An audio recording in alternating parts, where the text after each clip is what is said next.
এই মুহূর্তে যে খবরের দিকে নজর রাখবো, সাংবিধানিক পদে থেকেই পুলিশকে অস্বীকার, রাজভবনের কর্মীদের বিস্ফোরক নির্দেশ রাজ্যপাল সিভি আনন্দ বোসের। পুলিশের তদন্তে সহযোগিতা না করার নির্দেশ কর্মীদের, পুলিশের বক্তব্য অস্বীকার করার নির্দেশ রাজ্যপাল সিভি আনন্দ বোসের।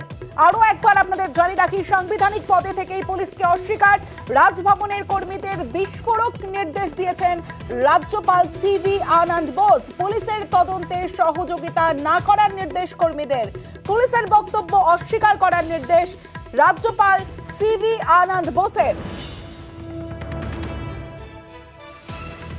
রাজভবনের কর্মীদের বিস্ফোরক নির্দেশ রাজ্যপাল সিভি আনন্দ বোসের। কেন এই নির্দেশ, ঠিক কি নির্দেশ দিলেন, আরো বিস্তারিত জানাবে সোমরাজ রয়েছে আমার সঙ্গে। সোমরাজ, দেখো, রাজ্যপাল সিভি আনন্দ বোস তার রাজভবনের স্টাফদের একটি নির্দেশ দিয়েছেন, যে নির্দেশে স্পষ্টতই বলে দিয়েছে যে পুলিশ তদন্ত করতে আসুক বা যে কেউ তদন্ত করতে আসুক, রাজভবনের কোনো স্টাফদের সেই তদন্তের মুখোমুখি হওয়ার প্রয়োজন নেই।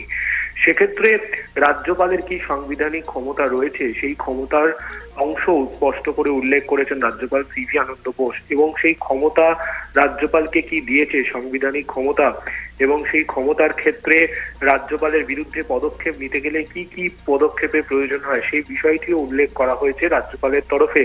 পাশাপাশি রাজভবনের স্টাফদের তিনি আশ্বস্তও করেছেন এবং তিনি বলেওছেন যে কোনো তদন্তের কোনো মুখোমুখি হওয়ার প্রয়োজন নেই।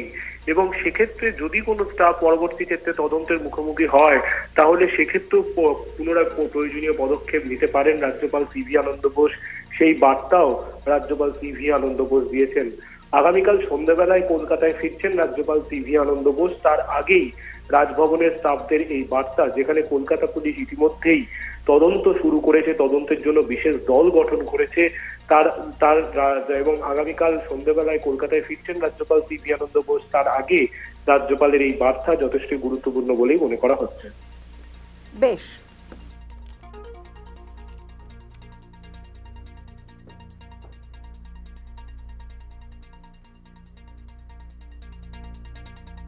হবিবপুরে দাদাগিরির অভিযোগে আইসিকে